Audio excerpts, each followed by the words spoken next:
Libro. Tarzán de los monos. Escrito por Edgar Rice Burroughs. Capítulo 17. Entierros.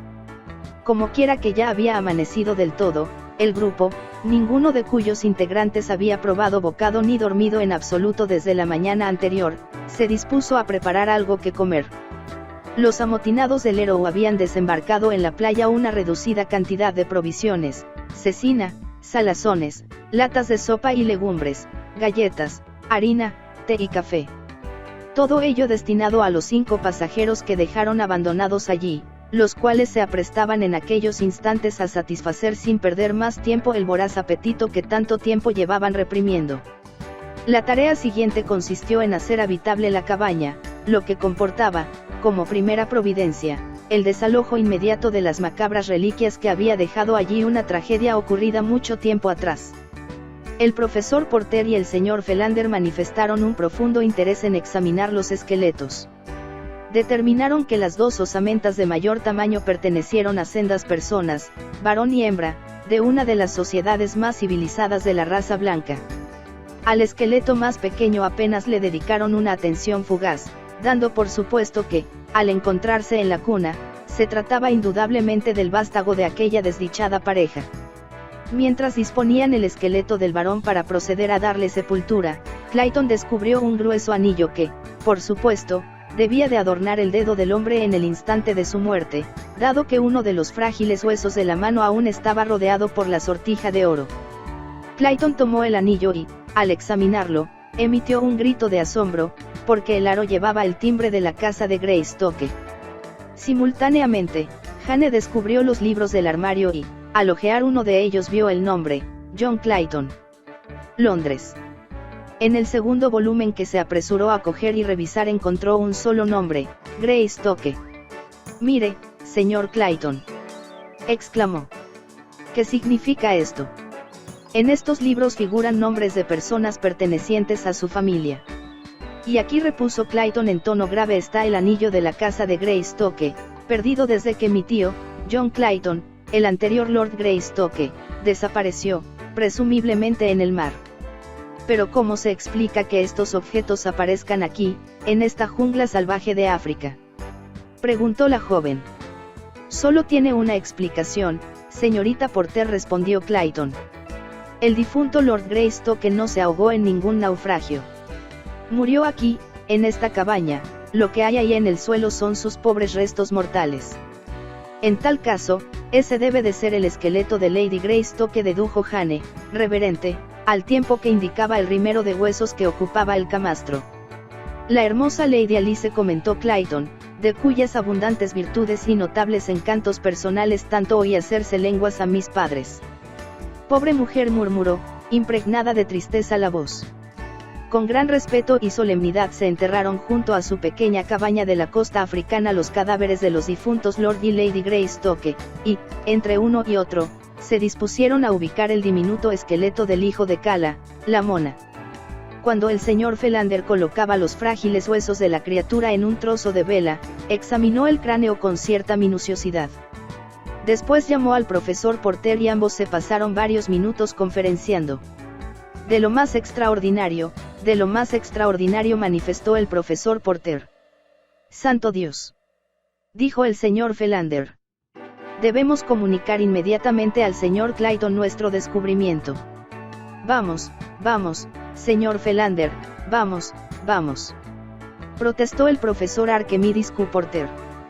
«Dejemos que el difunto pasado entierre a sus muertos». Y el anciano de pelo canoso repitió el servicio funerario ante aquella extraña tumba, mientras sus 4 acompañantes asistían al acto destocados, inclinada la cabeza. Desde la arboleda, Tarzán de los monos presenciaba la solemne ceremonia. Pero en realidad apenas tenía ojos más que para el dulce semblante y la esbelta figura de Jane Porter. En su pecho salvaje y nada instruido se agitaban emociones hasta entonces desconocidas para él. Se preguntó por qué le interesarían tanto aquellas personas. Y por qué se había tomado tantas molestias y tantos esfuerzos para salvar la vida a aquellos 3 hombres. Pero no se preguntó por qué había retirado a sabor de las tiernas carnes de aquella singular joven. No cabía la menor duda de que los hombres eran necios, ridículos y cobardes. Hasta Manu, el mico, era más inteligente que ellos. Si aquellas criaturas eran seres típicos de su especie, Tarzán se dijo que posiblemente no tuviera motivos para enorgullecerse de la sangre humana de su pasado. Pero la muchacha, eso era otra cosa. Ahí no cabían razonamientos. Sabía que la habían creado para que la protegiesen, y que a él le habían creado para protegerla. Le extrañó que hubiesen excavado una fosa tan grande simplemente para sepultar allí unos huesos resecos. Era absurdo, nadie iba a tener interés alguno en robar huesos resecos. Lo hubiera entendido si tuvieran carne, porque solo así se explicaría que pudieran ocultarla y protegerla de Dango, la hiena, y otros ladrones carroñeros de la jungla. Cuando la tierra volvió a cubrir la sepultura, el grupo emprendió el regreso a la cabaña. Esmeralda, que seguía llorando a raudales por dos personas cuya existencia había ignorado hasta aquel mismo día y que llevaban 20 años muertas, tuvo la ocurrencia de lanzar una ojeada en dirección a la bahía. Sus lágrimas cesaron automáticamente. «Miren esa basura blanca de allá abajo», chilló, estridente, al tiempo que señalaba hacia el Arrow. «Se ríen de nosotros, en esa infame isla blanca». Y, desde luego, la tripulación del Arrow conducía la nave hacia mar abierto, lentamente, a través de la boca de la bahía. «Prometieron dejarnos armas y municiones», dijo Clayton. «Bestias despiadadas». «Estoy segura de que es cosa de ese sujeto al que llaman Snipes», aventuró Jane. Quinn era un canalla, pero al menos tenía cierto sentido humanitario. «Sé que si no le hubiesen suprimido se habría encargado de que nos aprovisionaran debidamente antes de dejarnos abandonados a nuestra suerte». «Lamento que no nos visitaran antes de zarpar», intervino el profesor Porter. «Tenía intención de pedirles que dejaran el tesoro con nosotros, porque, si se pierde, seré un hombre arruinado». Jane miró a su padre tristemente.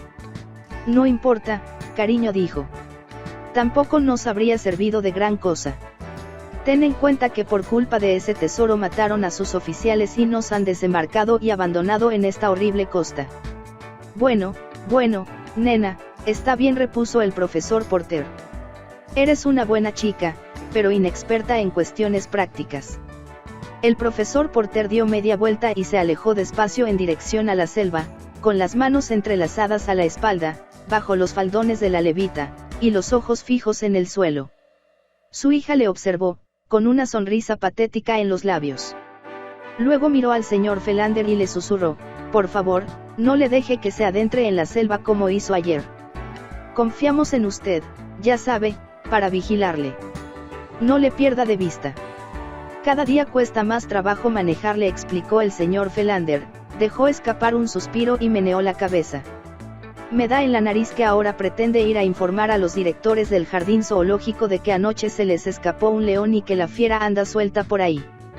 «Ah, señorita Jane, no sabe con quién he de entendérmelas». «Sí, lo sé muy bien, señor Felander. Pero, aunque todos le queremos, usted es el único que sabe cómo hay que tratarle, porque respeta sus vastos conocimientos y, consecuentemente, tiene una enorme confianza en su buen juicio. El pobre no sabe diferenciar entre erudición y sensatez». Con expresión ligeramente perpleja en el rostro, el señor Felander dio media vuelta y se dispuso a seguir al profesor Porter, mientras le daba vueltas en la cabeza a la duda de si debía sentirse halagado u ofendido por el equívoco cumplido de la señorita Porter. Tarzán había observado la consternación que reflejaron los rostros de los miembros del pequeño grupo al ver la partida del Arrow. Y como quiera que el buque constituía para él una maravillosa novedad, decidió salir corriendo hacia la punta de tierra de la parte norte de la cala, a fin de echar un vistazo más de cerca a la nave, así como para enterarse, si ello le era posible, del rumbo, de la dirección en que se alejaba. Saltando de un árbol a otro con toda la rapidez de que fue capaz, alcanzó el extremo de la línea de tierra segundos después de que el barco hubiera abandonado la bahía, lo que disfrutó de una excelente vista de las maravillas de aquella extraña casa flotante. Una veintena de hombres corrían de aquí para allá por la cubierta o tiraban y recogían maromas. Soplaba una brisa ligera y el buque había pasado por la boca del puerto natural con poco trapo, pero una vez dejó atrás la punta, se desplegaron todas las velas con el fin de llegar a alta mar cuanto antes. Tarzán observó la gracia de los movimientos de la nave y, en un arrebato de admiración, anheló encontrarse a bordo. Su aguda mirada percibió en aquel momento un tenue asomo de humo en la remota línea del horizonte, por el norte, y se preguntó cuál sería la causa de aquel extraño conato de nube en medio de la inmensidad del agua. Casi de modo simultáneo, el vigía del Héroe debió de avistar el mismo fenómeno, porque al cabo de unos minutos Tarzán observó que disminuían el paño y cambiaban el rumbo. El barco viró en redondo y el hombre mono comprobó que regresaba hacia tierra. En la proa, un marinero hundía e izaba una cuerda que llevaba un pequeño artilugio ligado en el extremo. Tarzán se preguntó qué objetivo tendría aquella operación. Por último, el buque tomó el viento directamente, luego se echó el ancla y se arriaron las velas. Un gran movimiento se desencadenó en cubierta. Bajaron un bote y cargaron en él un enorme cofre. Acto seguido, una docena de marineros se aplicaron a los remos y la barca se deslizó rápidamente hacia la punta donde Tarzán permanecía agazapado entre las ramas de un árbol. Al acercarse la barca, Tarzán distinguió en su popa al individuo de cara de rata. Escasos minutos después, el bote llegaba a la playa. Los marineros saltaron a tierra y descargaron el cofre sobre la arena. Se encontraban en el lado norte de la punta, por lo que su presencia quedaba oculta a los ojos de quienes estaban en la cabaña. Los hombres discutieron airadamente durante un momento. Luego, el sujeto de semblante ratonil, acompañado de varios de sus esbirros, ascendió a lo alto del montículo en el que crecía el árbol ocupado por el escondido Tarzán. Dedicaron varios minutos a estudiar los alrededores. Ahí tenemos un buen sitio, determinó el marinero de cara de rata. Señalaba un punto situado tras el árbol de Tarzán. Tan bueno como otro cualquiera, comentó uno de sus compañeros. De todas formas, si nos pescan con el tesoro a bordo, nos lo confiscarán. Lo mejor que podemos hacer es enterrarlo ahí, y si alguno de nosotros tiene la suerte de escapar a la horca, podrá volver más adelante y disfrutarlo. El tipo de cara de rata llamó a los que se habían quedado en la barca, los cuales se acercaron despacio, con picos y palas al hombro. Daos prisa. Conminos Naips. No te impongas. Replicó uno de los marineros en tono hosco. No eres ningún almirante, maldito renacuajo. Pero aquí soy el capitán, métetelo en la calabaza, desgraciado, se jactó Snipes, y acompañó la aclaración con un diluvio de tremebundos juramentos. Tranquilos, chicos. Aconsejó apaciguadoramente uno de los hombres que no había hablado aún. No llegaremos a ninguna parte si nos peleamos entre nosotros. Eso es verdad, aceptó el marinero al que le había molestado el tono autoritario de Snipes, aunque lo hizo con reservas. Pero tampoco es cosa de permitir que a alguien se le suban los humos y se crea el amo del cotarro. Vosotros cavad aquí, Snipes señaló el punto elegido, al pie del árbol. Y mientras caváis, Peter trazará un plano o mapa del lugar para que podamos encontrarlo luego. Vosotros dos, Tom y Biffy, que os ayuden un par más y traéis el cofre. ¿Y tú qué vas a hacer?, preguntó el protestón de antes. Dar órdenes y nada más. Tú, manos a la obra, rezongó Snipes. No pretenderás que tu jefe se ponga a darle a la pala, ¿verdad? Todos los demás marineros alzaron la cabeza irritados. A ninguno de ellos le caía bien Snipes y todo aquel despotismo que llevaba manifestando desde que asesinó a King, el auténtico cabecilla de los amotinados, no había hecho más que añadir más leña al fuego de su aversión. ¿Quieres decir que no vas a coger una pala y echarnos una mano? Tampoco me parece que sea tan grave lo del hombro, dijo Terent, el marinero que había hablado antes. Ni por lo más remoto, replicó Snipes, al tiempo que acariciaba nerviosamente la culata de su revólver. Entonces, insistió Terent, si no coges una pala, cogerás un pico, por los clavos de Cristo. Y al tiempo que pronunciaba la amenaza, levantó el pico que empuñaba y, con un rápido y violento volteo, hundió la punta en la cabeza de Snipes.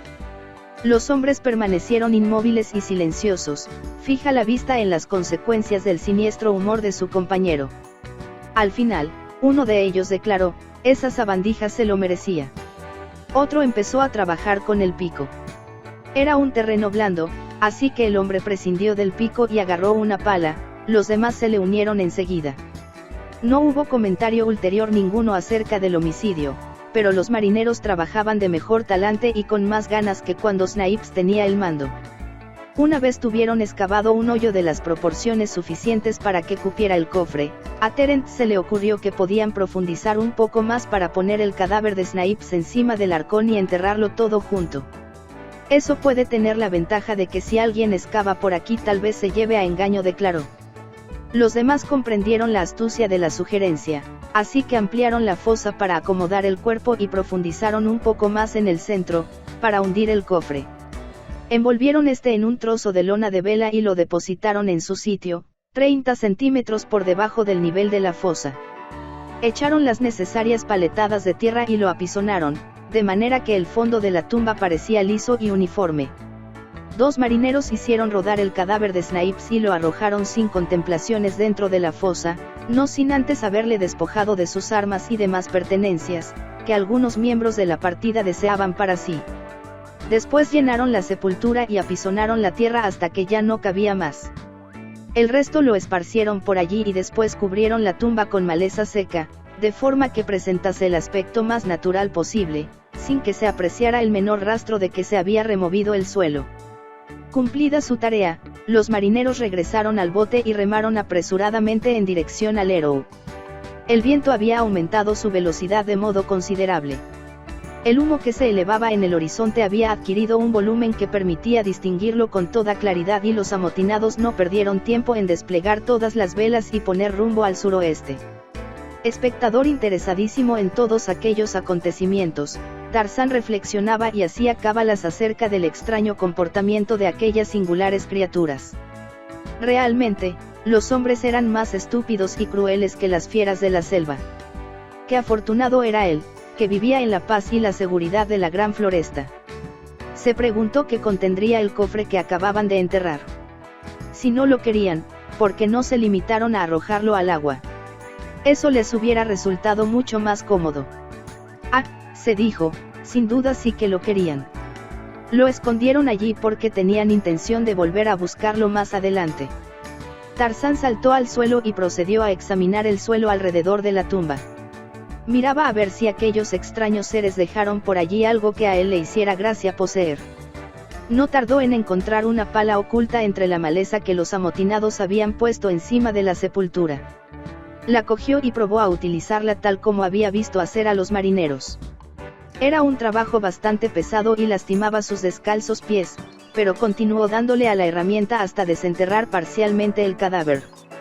Lo sacó a rastras de la tumba y lo puso a un lado. Después continuó excavando hasta desenterrar el cofre. También tiró de él y lo dejó junto al cadáver. A continuación rellenó el hoyo más pequeño del fondo de la tumba, volvió a colocar el cuerpo de Sniper donde estaba antes, le echó encima la tierra que había extraído, puso de nuevo la maleza sobre la sepultura y dedicó su atención al cofre. 4 marineros sudorosos se las habían visto y deseado para trasladar aquel peso.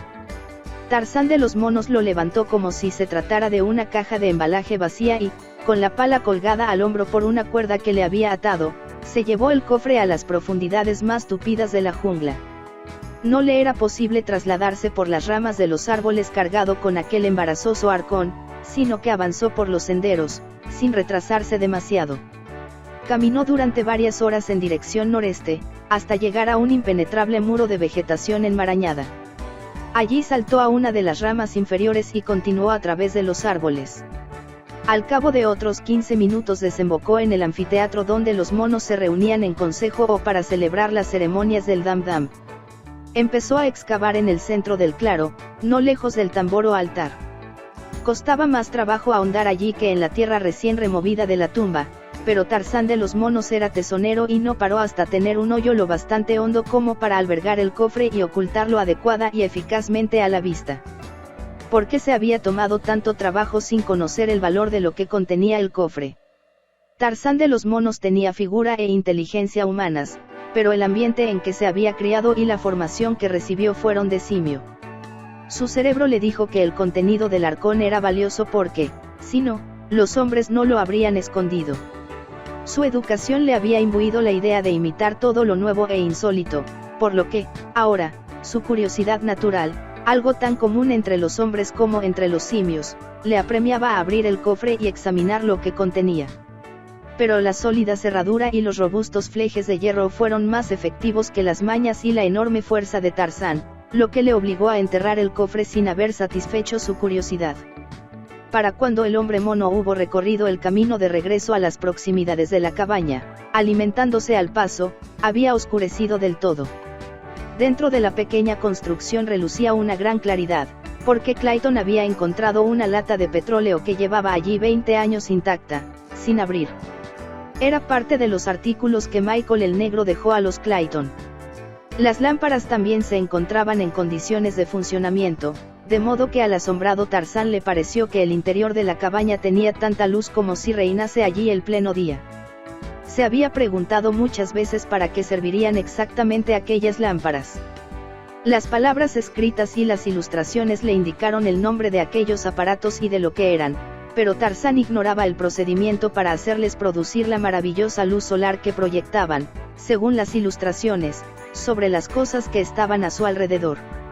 Al acercarse a la ventana más próxima a la puerta observó que el interior de la cabaña estaba ahora dividido en dos compartimentos, separados por un tosco tabique de ramas y lona. En el delantero se encontraban los tres hombres. Los dos ancianos enzarzados en una discusión, mientras el joven, sentado en una improvisada banqueta y con la espalda apoyada en la pared, aparecía enfrascado profundamente en la lectura de uno de los libros de Tarzán. Como no tenía ningún interés especial en aquellos hombres, Tarzán se trasladó a la otra ventana. Allí estaba la muchacha. ¡Qué cara tan bonita! ¡Qué delicada y blanca su piel! Escribía, sentada a la mesa de Tarzán, bajo la ventana, acostada encima de un montón de hierba. En el fondo del cuarto, dormía la mujer negra. Tarzán estuvo una hora recreándose feliz en la contemplación de la joven, que no dejaba de escribir. Cómo anhelaba dirigirle la palabra. Pero no se atrevió a hacerlo, convencido de que, lo mismo que había ocurrido con el joven, ella no le entendería. Y, por otra parte, también temía asustarla. Al final, la muchacha se puso en pie. Dejó el manuscrito sobre la mesa y se encaminó a la cama, encima de la cual había echado unas cuantas hierbas frescas. Volvió a disponerlas a su gusto. Después se soltó la masa de suaves cabellos dorados que coronaba su cabeza. La melena cayó en torno al precioso óvalo de su rostro, como una rutilante catarata de bruñido metal acariciado por el sol poniente. La espléndida cabellera descendió en líneas ondulantes hasta más abajo de la cintura. Tarzán estaba fascinado. Jane Porter apagó la lámpara y la más absoluta y densa oscuridad envolvió el interior de la cabaña. Tarzán continuó vigilando. Acurrucado bajo la ventana, permaneció allí media hora, expectante, atento el oído. Por último, su espera se vio recompensada al percibir el rumor de esa respiración uniforme reveladora del sueño. Con la máxima precaución, Tarzán fue introduciendo la mano entre los barrotes de la ventana hasta tener todo el brazo dentro de la cabaña. Tanteó cuidadosamente la superficie de la mesa. Tropezó por último con el manuscrito que Jane Porter había estado escribiendo y, sin abandonar las precauciones, retiró el brazo y la mano con el preciado tesoro entre los dedos. Tarzán dobló las hojas y formó un diminuto bulto de papel que guardó en el carcaj de las flechas. Luego se fundió entre las sombras de la jungla y se alejó tan sosegada y silenciosamente como había llegado. Capítulo 18. El peaje de la selva. Tarzán se despertó a primera hora de la mañana siguiente y el primer pensamiento que brotó en su cerebro con el nuevo día, lo mismo que el último con que despidió la noche anterior, fue para el maravilloso manuscrito que había guardado en la aljaba. Se apresuró a sacarlo, confiando, contra toda esperanza, que le sería posible leer lo que la preciosa joven blanca había escrito la noche precedente. La primera ojeada le produjo una amarga desilusión. Nunca había deseado nada tanto como anhelaba en aquel momento poseer la aptitud precisa para interpretar el mensaje de la divinidad de áurea cabellera que de un modo tan súbito e imprevisto había irrumpido en su vida. ¿Qué importaba que el mensaje no fuese para él? Expresaba los pensamientos de la muchacha y eso era suficiente para Tarzán de los monos. Y se encontraba con la frustrante sorpresa de que no podía descifrar unos caracteres que veía por primera vez. pero sí incluso se inclinaban las letras en dirección contraria a la de los libros impresos y la calígrafa de las pocas cartas que había encontrado.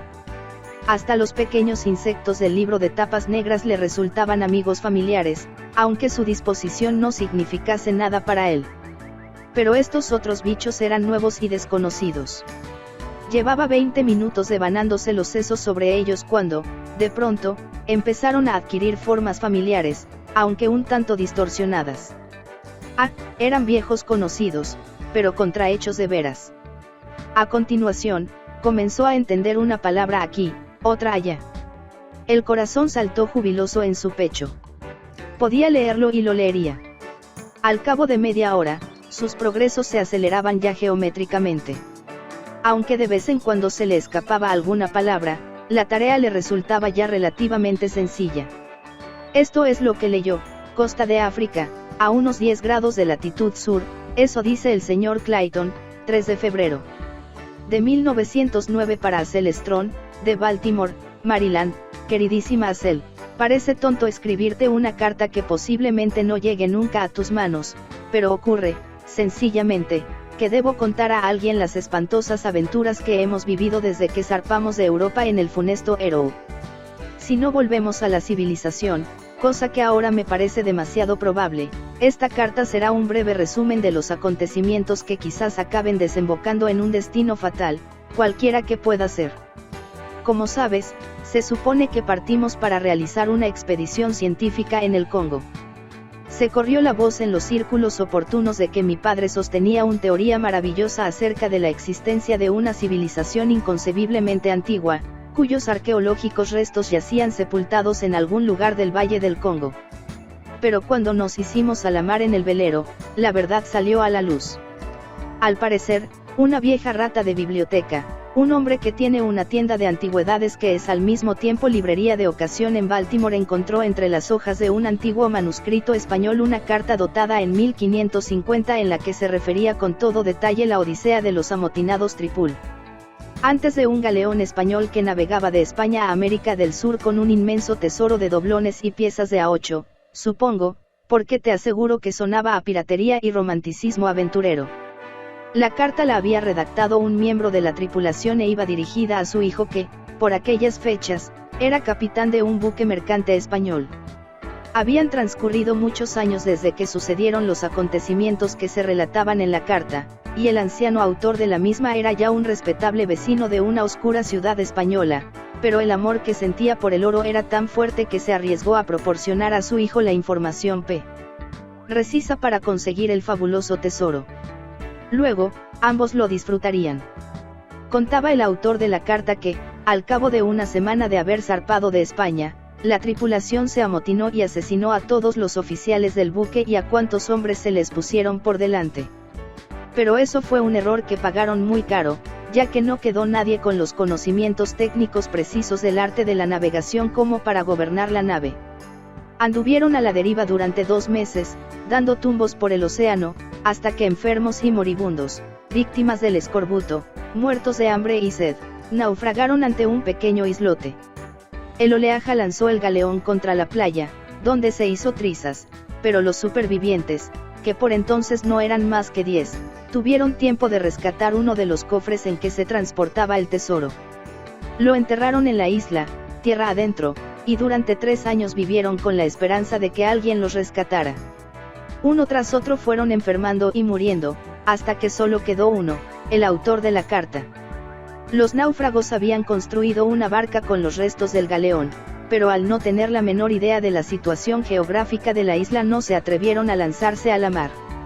Sin embargo, cuando todos sus camaradas hubieron muerto, la terrible soledad que abrumó al único superviviente se le hizo tan insufrible que, al cabo de aproximadamente 1 año, el hombre optó por arriesgarse a morir en el mar antes que volverse loco en la solitaria isla y se hizo a la vela en la pequeña barca.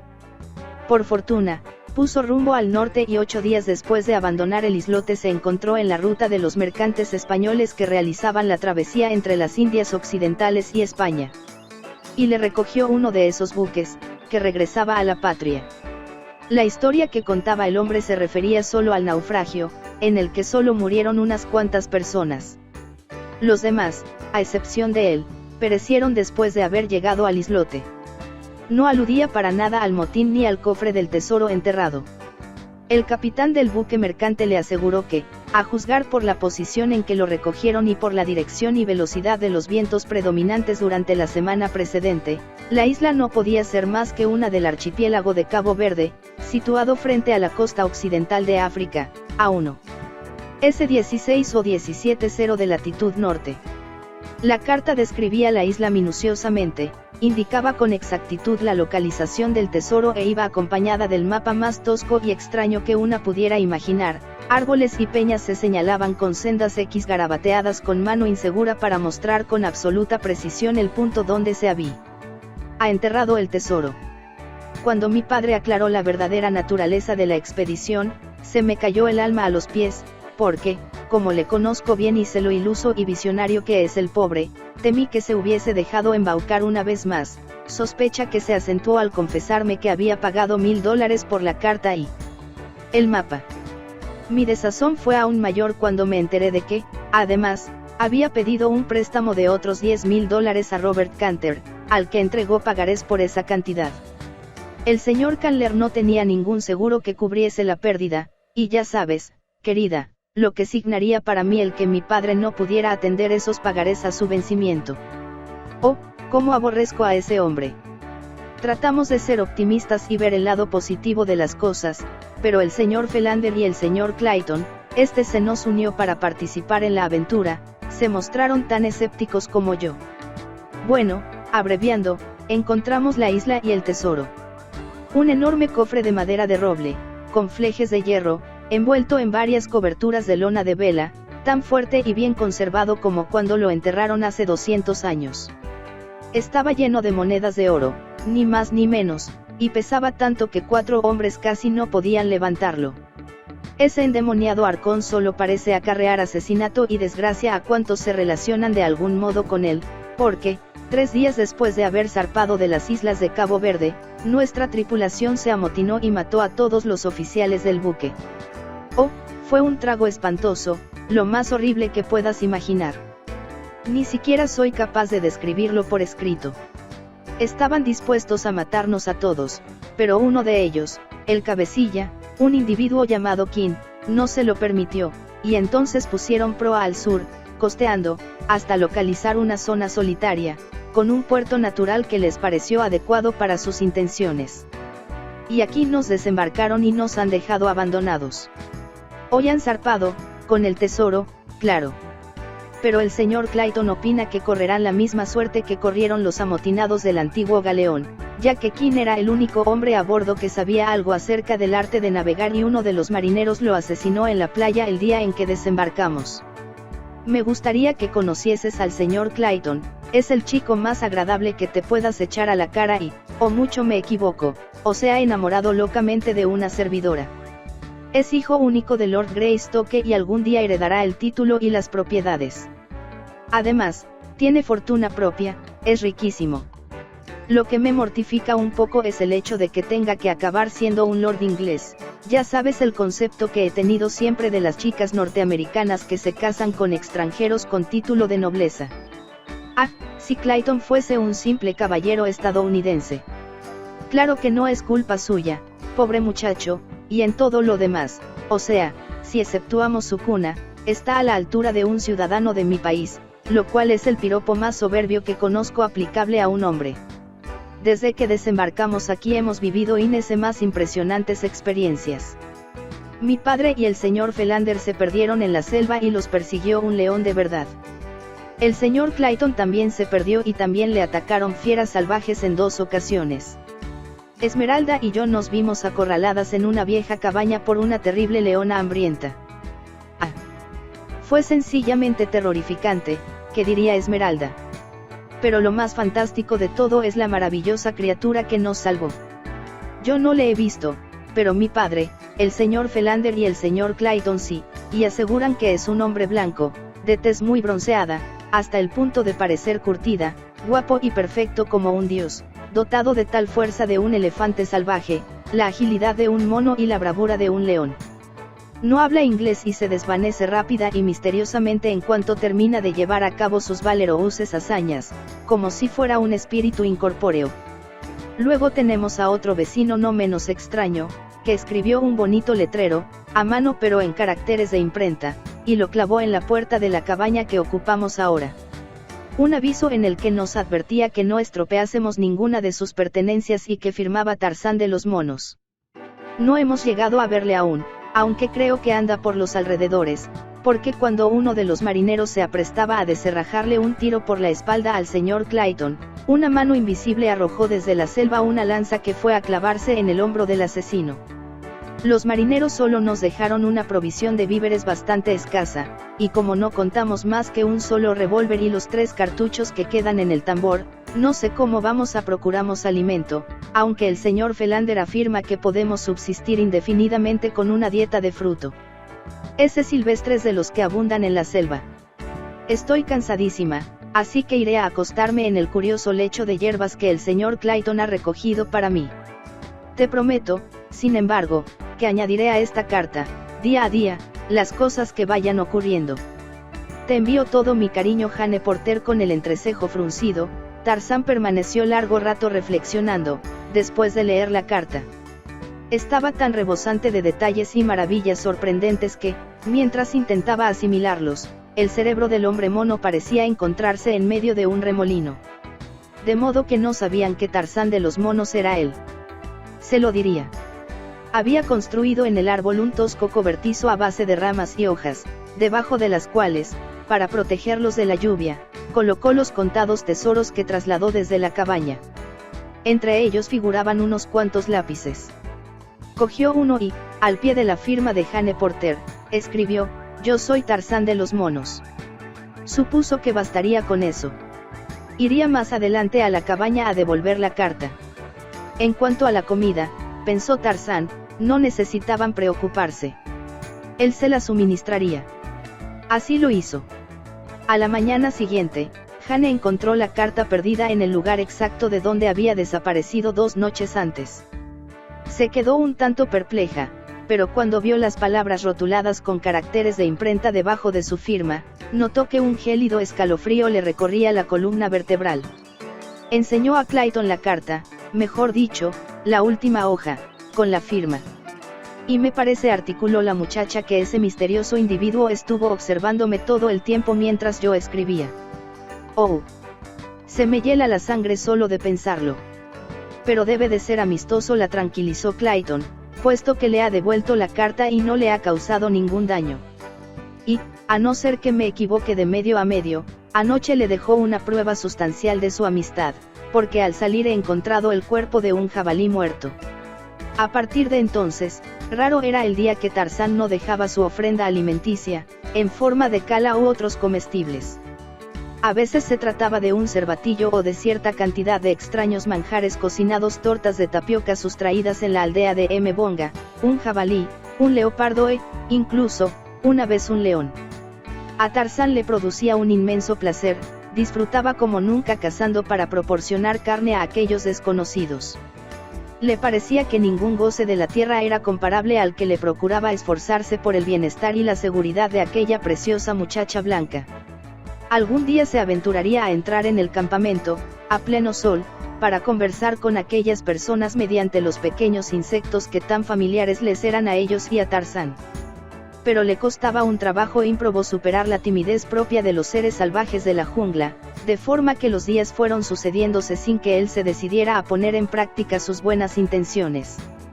Los miembros de la partida acampada en la zona de la cabaña, con el envalentonamiento fruto de la costumbre, se iban adentrando cada vez más en la selva durante sus expediciones en busca de frutos y bayas. Casi no pasaba día sin que el profesor Porter, sumido en su absorta indiferencia, no se acercase temerariamente a las fauces de la muerte. El señor Don Samuel T. Philander, al que nunca pudo considerar nadie hombre robusto, adelgazó hasta convertirse en sombra de la sombra que siempre fue, por culpa de la continua zozobra e inquietud mental consecuencia de sus hercúleos esfuerzos para salvaguardar al profesor. Transcurrió un mes. Tarzán se había decidido por fin a visitar el campamento a plena luz del día. Fue a primera hora de la tarde. Clayton se había dado un paseo hasta la punta de la bocana del puerto natural, con la esperanza de ver pasar algún barco. Tenía allí amontonada una buena cantidad de leña, lista para que alguien le prendiese fuego y se convirtiera en señal que cualquier vapor o velero que apareciese en el lejano horizonte pudiera ver sin dificultad. El profesor Porter caminaba por la playa, al sur del campamento, con el señor Philander pegado a él, sin dejar de apremiarle para que volviera sobre sus pasos antes de que los dos se convirtiesen en el objetivo prioritario de cualquier fiera salvaje. Ausentes todos los demás, Jane y Esmeralda se adentraron en la jungla para coger frutas y, en su búsqueda, fueron alejándose cada vez más de la cabaña. Tarzán aguardó en silencio, a la puerta de la cabaña, a que volvieran. No podía quitarse de la cabeza la imagen de la hermosa muchacha blanca. Siempre estaba pensando en ella. Y aquel momento no era la excepción. Se preguntó si le tendría miedo, ocurrencia que a punto estuvo de inducirle a abandonar su plan. Empezó a impacientarse, anhelaba que la joven estuviese ya allí, poder regalarse la vista mirándola, tenerla cerca, acaso tocarla. El hombre mono no conocía ningún dios, pero estaba tan cerca de idolatrar a su divinidad como cualquier hombre devoto de su religión adoraría a la suya. Mientras esperaba, dedicó su tiempo a rotular un mensaje para la chica. No estaba seguro de si se lo entregaría o no, pero le producía un placer infinito ver expresados sus pensamientos por escrito, labor en la que, después de todo, tampoco estaba tan incivilizado. Escribió: soy Tarzán de los monos. Te quiero. Soy tuyo. Tú eres mía. Viviremos aquí juntos siempre en mi casa. Te traeré las mejores frutas, la carne de ciervo más tierna, las mejores viandas de la selva. Cazaré para ti. Soy el mejor luchador de la jungla. Lucharé para ti. Soy el más poderoso de los luchadores de la selva. Tú eres Jane Porter, vi tu nombre en la carta.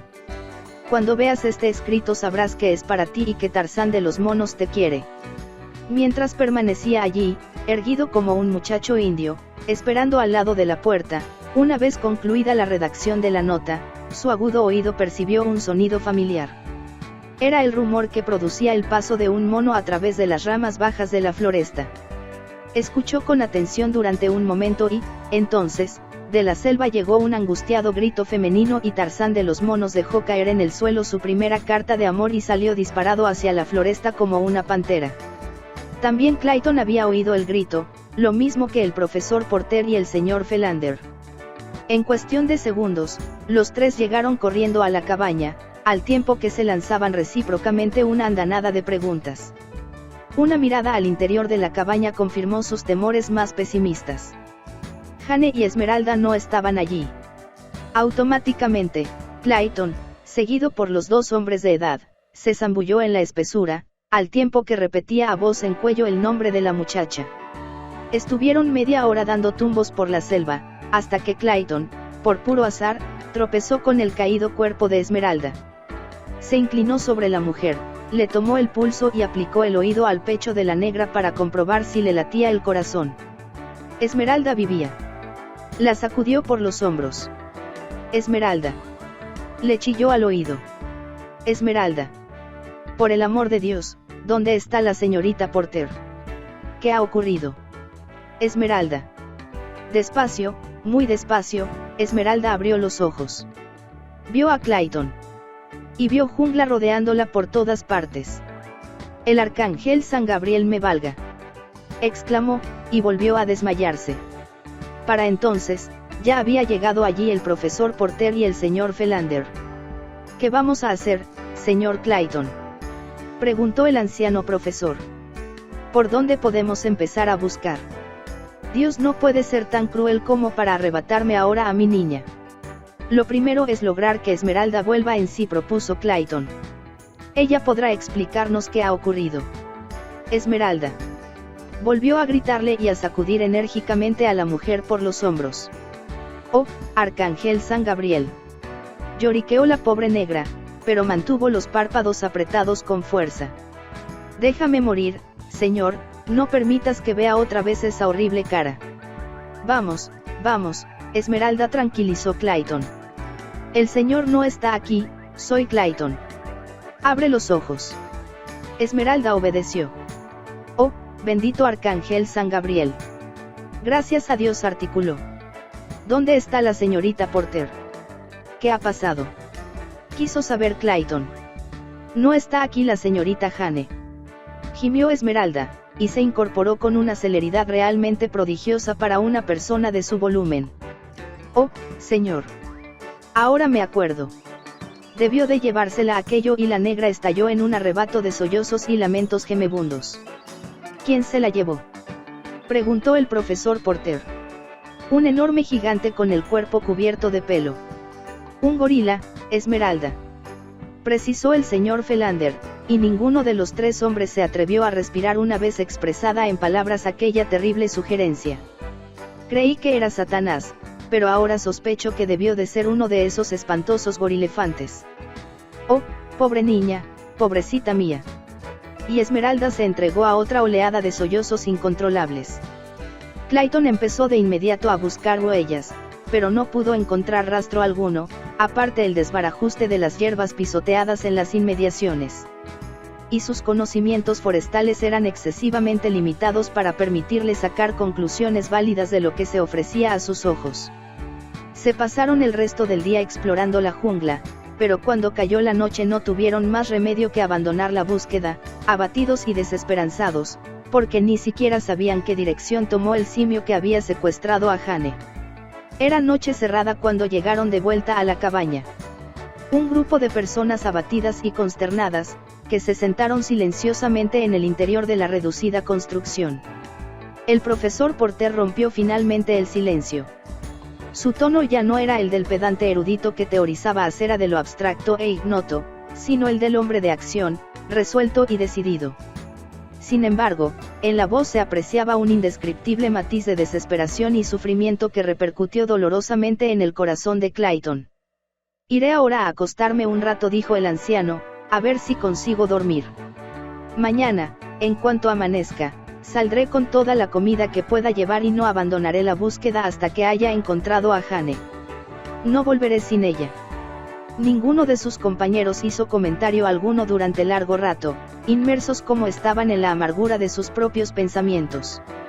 Todos y cada uno de ellos sabía, lo mismo que el viejo profesor, lo que significaban las últimas palabras del anciano: el profesor Porter no regresaría nunca de la selva. Al final, Clayton se puso en pie y apoyó suavemente la mano en el caído hombro del profesor Porter. «Iré con usted», naturalmente dijo. Sabía que iba a ofrecerse a acompañarme, que también desearía ir, señor Clayton, pero no debe hacerlo. Jane no necesita ya auxilio humano. Pero la que fue mi querida niñita no yacerá sola en esa selva horrible y hostil. A los dos nos cubrirán las mismas ramas y hojas, el mismo follaje, y nos empaparán las mismas lluvias. Y cuando lleguemos ante el alma de su madre, nos encontrará juntos en la muerte, como siempre nos encontró en la vida. No, solo puedo ir yo, porque era mi hija. Y era lo único que me quedaba en este mundo, el único cariño por el que vivir. Iré con usted, decidió Clayton simplemente. El anciano alzó la cabeza y observó con intensa atención las enérgicas y agraciadas facciones de William Cecil Clayton.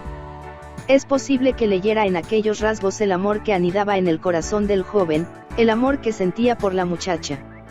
Últimamente se había sumergido más de la cuenta en sus preocupaciones eruditas y se olvidó de los pequeños sucesos cotidianos, de las palabras que surgían como si nada, de todo lo que a un hombre observador y con más sentido práctico le habría indicado que aquellos dos jóvenes se sentían cada vez más atraídos el uno por el otro. Ahora, sin embargo, tales detalles volvían a su mente, uno tras otro. Como quiera, dijo. «Cuente conmigo también», terció el señor Philander. «No, mi querido amigo», declinó el profesor Porter. «No podemos ir todos. Sería una crueldad perversa dejar aquí sola a Esmeralda, y 3 personas conseguiríamos exactamente lo mismo que una. Ya hay bastante muerte en esa floresta inhumana, tal como está. En fin, procuremos dormir un poco».